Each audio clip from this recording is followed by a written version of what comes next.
১০০ দিনের নতুন সরকার, কিন্তু এই নতুন সরকার আসার পর ইতিমধ্যেই নানা জায়গায় নানা বিতর্ক শুরু। একদিকে যেমন অন্নপূর্ণা ভাণ্ডার, অন্যদিকে অবৈধ নির্মাণ থেকে শুরু করে ফুটপাত পরিষ্কার, হকার উচ্ছেদ বা যারা অবৈধভাবে বসে আছে সেই উচ্ছেদ করার প্রকল্প নিয়েছে নতুন সরকার। এবং আমরা দেখতে পেয়েছি যে জায়গায় জায়গায় মন্ত্রীরা, আমলারা বা সরকারের তরফ থেকে তারা যাচ্ছেন এবং কিভাবে রাস্তা পরিষ্কার রাখা যায়, ফুটপাত রাখা যায়, বাজার দোকানকে পরিষ্কার করা যায় সেই নিয়ে কর্মসূচি চলছে। সম্প্রতি মন্ত্রী অগ্নিমিত্রা পাল তিনি গিয়েছিলেন এবং দুধ বিতর্ক শুরু হয়েছে। বলা হচ্ছে নতুন সরকার নাকি অমানবিক। ইতিমধ্যেই বিরোধীরা বলছেন অমানবিক সরকার এসছে পশ্চিমবাংলায়। আমাদের সঙ্গে আজকে আছেন বিজেপি নেত্রী তনুজাদি। তনুজাদি, নমস্কার। বলছেন অমানবিক নতুন সরকার, তারা অমানবিক এবং তারা একদমই গরিব বিরোধী, কি বলবেন? দেখুন, এতদিন আমরা যে ৪৯ বছরের বিগত যে দুর্নীতি বা দুর্বিনীতি সরকারের সঙ্গে থেকে এসেছি, আমাদের একটা অভ্যেসে দাঁড়িয়ে গেছে। সরকারের এগেনস্টে কিছু বলতে হবে, সরকার কিছু করছে না, অর্থাৎ এগুলো আমরা দেখে এসেছি। পশ্চিমবঙ্গের মানুষ যারা এই মুহূর্তে একটা বিশাল ম্যান্ডেট দিয়ে বিজেপিকে এনেছে সরকার। বিজেপির কিন্তু শুধুমাত্র যে বিজেপি পার্টির সংগঠনের জন্য এসছে শুধু তা নয়, মানুষ চেয়েছিল যে এই পার্টিটা এবার আসুক। এতদিন বাম হয়েছে, তৃণমূল হয়েছে, এবার সত্যি রামের রাজ্য তারা চেয়েছিল। তো এক্ষেত্রে আমাদের সরকার এসছে মানুষের জন্য এবং এই সরকারটা মানুষের জন্যই কাজ করছে। গরিবি হটাও বলে যারা স্লোগান দিয়ে এসছে এতকাল, স্বাধীনতার পর থেকে বলবো ৮০ বছর বিগত, সেই ৮০ বছরের গরিবই কিন্তু হটেনি। কিন্তু দেখুন, মাননীয় প্রধানমন্ত্রী সেন্ট্রাল আমাদের যে সরকার, এনডিএ সরকার, প্রথম দিন থেকে চেষ্টা করেছেন কিভাবে গরিব মানুষটা দারিদ্র্য সীমার নিচে থেকে তাদের আপগ্রেডেশন হয়, তারা উচ্চতায় উঠতে পারে।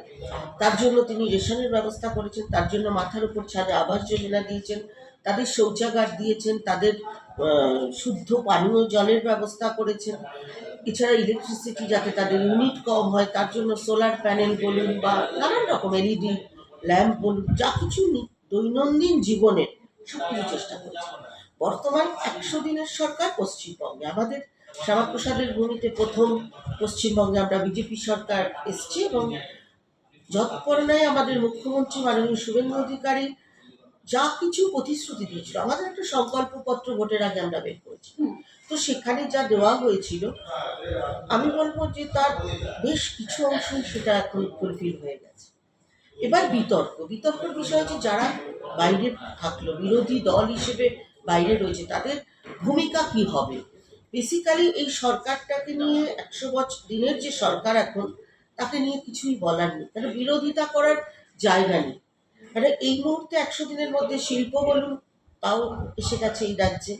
যদি স্বাস্থ্যের কথা বলেন, আগে রুগীর যে খাবার ছিল হসপিটালে, মাননীয় মুখ্যমন্ত্রী নিজে গিয়ে বলছেন তার সেই টাকাটা বাড়িয়ে দিয়েছেন, অর্থাৎ রুগীর জন্য পুষ্টিকর খাদ্যের প্রয়োজন আছে। সাধারণ মানুষ খাবে বাইরে, তার জন্য তার দেখা গেছে উনি যে ক্যান্টিন খুলেছেন তাতেও মাছ এবং ডিমের ব্যবস্থা থাকছে।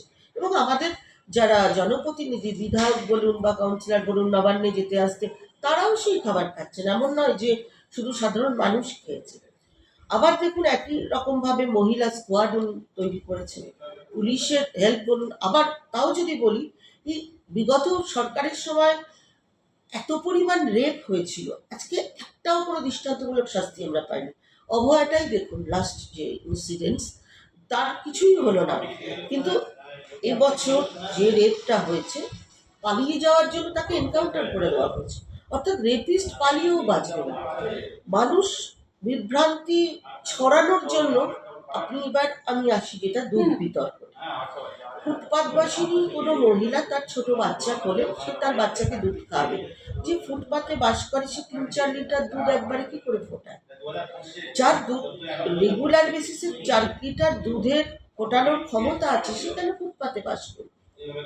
আপনি ধরতে পারেন তার আঙ্গিকটা, তার এটা হয়তো মানুষের কাছে মনে হয়েছে যে শিশুর দুধ যেন তাকে মুখ থেকে কেড়ে নেওয়া হয়েছে। বিষয়টা তা নয়।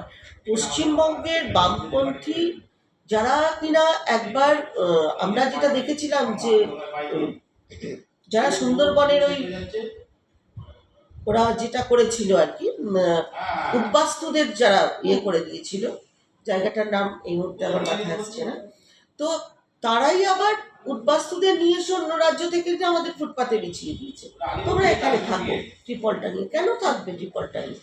তারা যদি আমাদের রাজ্যে হয়, এবং পরবর্তীতে আমরা জানতে পেরেছি যে ওই মহিলার বাড়ি আছে, ঘর আছে, কিন্তু তিনি ফুটপাতে আছেন, ধাপার পাশে তার বাড়ি আছে, তাহলে তিনি কেন? তনুজাদি, আমি একটু ইনক্লুড করে দিই, একটা তথ্য সামনে এসছে এবং সেটা কুণাল ঘোষও সেই স্পটে যাওয়ার পর সেই তথ্য সামনে এসছে যে উনি কিন্তু লাভ জিহাদের শিকার।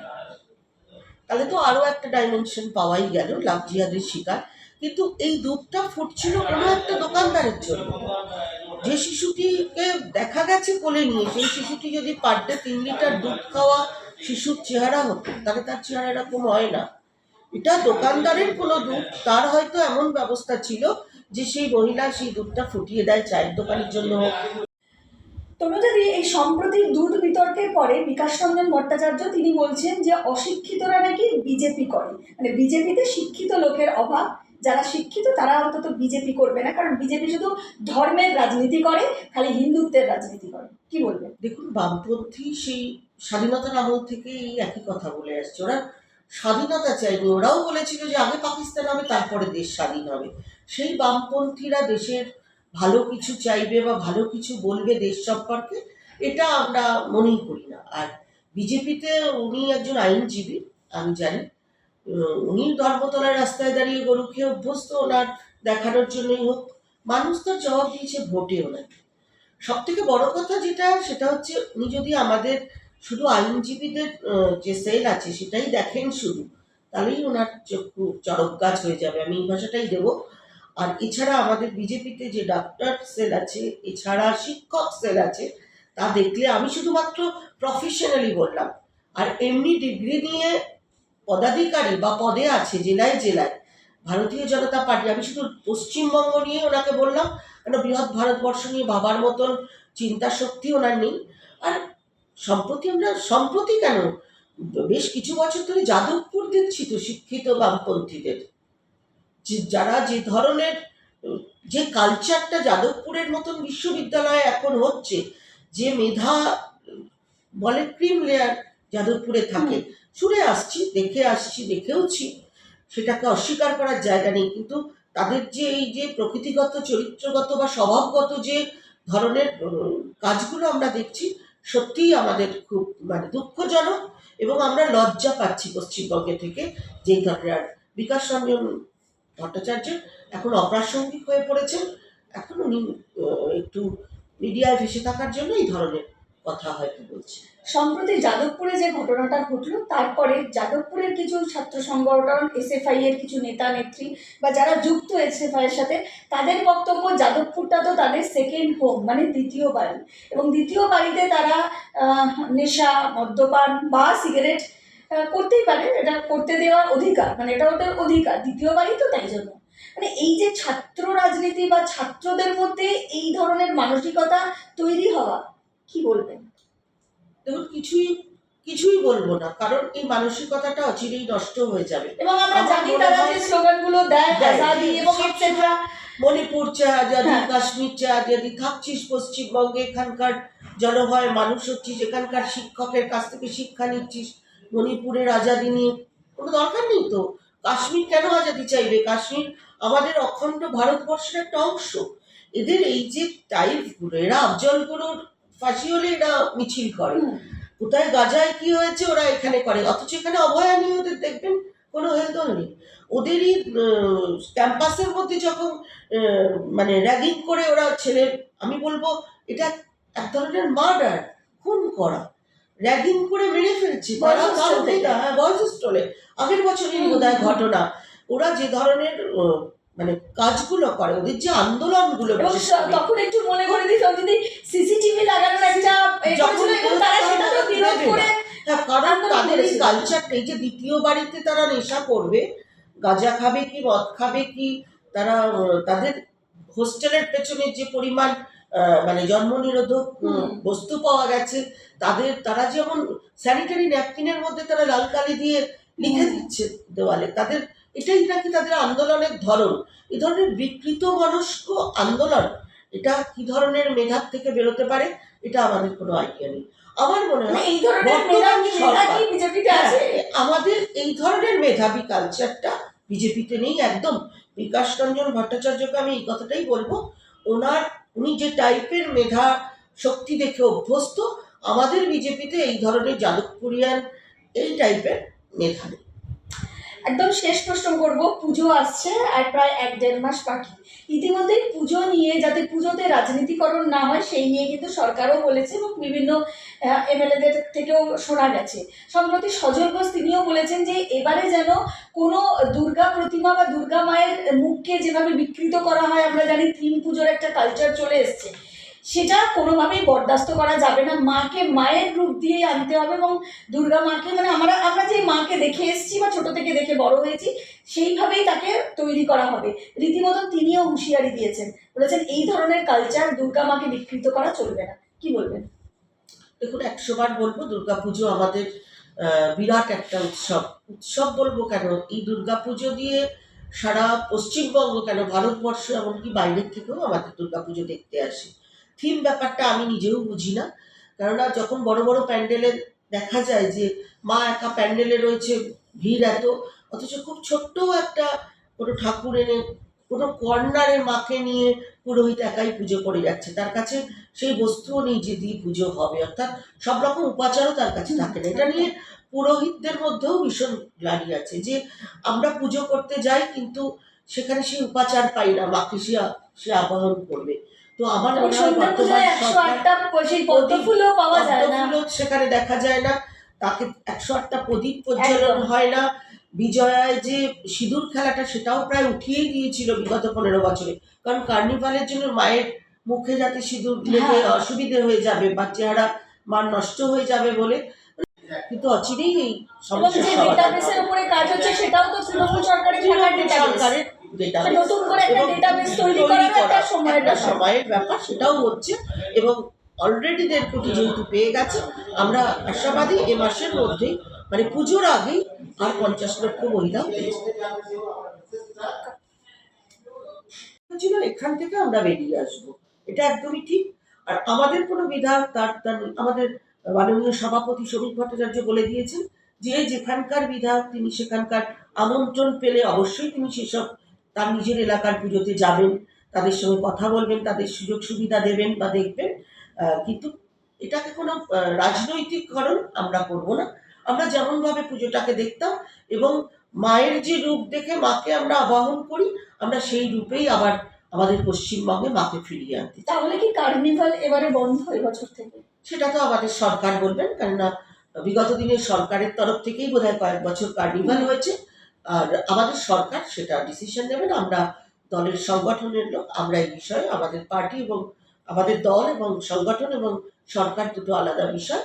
সরকার পুরো পশ্চিমবঙ্গের সরকার, আর ওই সংগঠন হচ্ছে ভারতীয় জনতা পার্টির সংগঠন। সেক্ষেত্রে সরকারের যা হবে সেটা সরকার মিডিয়াকে জানিয়ে। তরুণীদের শেষ একটা প্রশ্ন করব, ইতিমধ্যে 100 দিনের সরকার এবং এই 100 দিনের সরকারে কিন্তু কিছু কিছু বিধায়ককে নিয়েও ইতিমধ্যে অভিযোগ উঠেছে এবং নানাভাবে দেখা গেছে হঠাৎ বিজেপি যারা হয়ে গেছে 4 তারিখের পর তাদের ক্ষেত্রেও নানাভাবে দেখা গেছে টাকা তোলাবাজি, গুন্ডামি, ধমকানো, চমকানো, এবং আপনাদের তরফ থেকেও সংগঠনের তরফ থেকেও প্রায় 22 জনকে সাসপেন্ড করা হয়েছে, অনেকজনকে শোকজ করা হয়েছে। এই ধরনের অভিযোগ 100 দিনের মধ্যে উঠছে এবং বিধায়কদের এগেনস্টে উঠছে, কি বলবেন?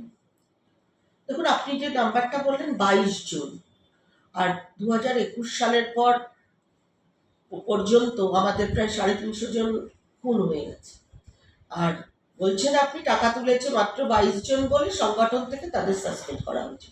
এই যে সংখ্যাটার পারস্পরিক এটা দেখলেই আপনি বুঝতে পারবেন। সরি, 4 তারিখের পর যারা হঠাৎ বিজেপি হয়েছিল তারাই এই মূল চালিকা শক্তি ছিল। এক্ষেত্রে হয়তো এই 22 জন পুরো পশ্চিমবঙ্গ জুড়ে এতটা জায়গার মধ্যে কোনোভাবে হয়তো তাদের থেকে প্রভাবিত হয়ে পড়েছিলেন বা কিছু অসুবিধা হয়েছিল, তাদের প্রথমে বলা হয়েছে এবং তাদের শোকজ করা হয়েছে। আপনি জানবেন হয়তো পরবর্তীতে যে তাদের শোকজ বা সাসপেন্ড তুলেও নেওয়া হয়েছে অনেক জায়গায়। বাড়িতে যদি কোনো সন্তান আমাদের বিপথে যায় তাকে বোঝানো হয়, তাকে শাস্তি দেওয়া হয়, তারপরে তাকে আবার কোলেও টেনে নেওয়া হয়। এই সিস্টেমেই চলছে। 1% যদি কোথাও হয়ে থাকে কোনো পশ্চিমবঙ্গের মধ্যে, তৃণমূল যা করে এসেছে এতকাল, যে দুর্নীতি এবং যা আমরা দেখেছি, জনগণ যা দেখে বিজেপিকে এনেছে, তারা তাদের পুরোটা সাফল্য বিজেপির দেখতে পাবে আগামী দিনে। এই প্রতিশ্রুতি শুধু বিজেপি দিচ্ছে না, এই সরকারটা দিচ্ছে। সুতরাং আমাদের ভুল ত্রুটি যদি কিছু কোথাও হয়, সেটা আমাদের সরকার থেকে শুধরে নেবে এবং প্রশাসনিকভাবে সেটা ব্যবস্থা হবে। আর বিশেষ করে সংগঠনের তরফে যদি কোনো ভুলচুক হয়, সেটা আমাদের মাননীয় যিনি আছেন সভাপতি শ্রমিক ভট্টাচার্য বলেছেন, তিনি তার মতন করে শুধরে নেবেন। সুতরাং এটা একটা সাময়িক কিছু ভুল বিচ্যুতি হতে পারে, কিন্তু সেটা অচিরেই আমরা সংশোধন করে নিয়েছি। অসংখ্য ধন্যবাদ তনুজাদি, অসংখ্য ধন্যবাদ দর্শক বন্ধুরা যারা এতক্ষণ অনুষ্ঠানটি শুনছেন।